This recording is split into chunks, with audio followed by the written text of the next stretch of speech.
Not every horror story comes from ghost tales. Some are real, some are happening right now, maybe even in your own home.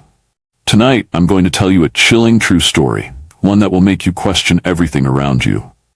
A woman, living alone, started noticing small, strange things in her apartment. A misplaced object, an unfamiliar scent. Little did she know, she wasn't alone. Someone had been living with her, hiding in the walls, watching, waiting. This is a true crime story you won't forget. Stay with me till the end, because you might just need to check your own home after this. Mia had always been a cautious woman. She double-checked locks, kept a bat under her bed, and never left her windows open at night. Living alone in her apartment in Chicago, she felt safe, until she started noticing strange things. At first, it was little things. A cup placed differently on the counter, a faint smell of cologne she didn't use. Then, the real horror began. One night, Mia came home from work, exhausted. She kicked off her shoes and went straight to the kitchen, but something felt off. Her fridge was open, just a crack, and a half-eaten sandwich sat on the counter. She froze. Did I forget to close it this morning? She thought. But then, she saw it, the unmistakable imprint of a man's footprint on her freshly mopped floor. Her heart pounded. Was someone in here?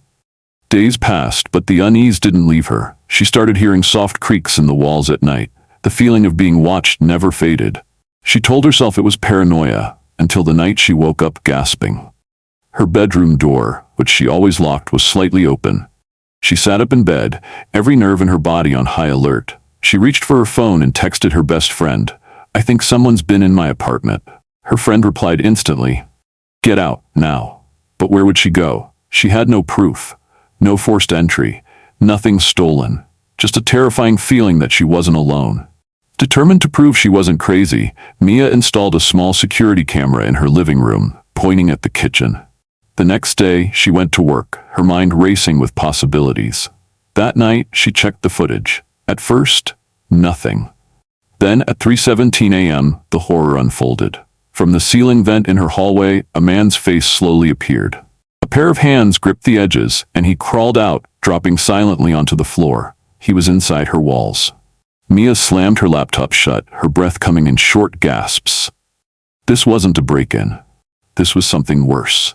She ran to the bathroom, locked the door, and called 911. The operator stayed on the line, calming her down as officers rushed to her apartment.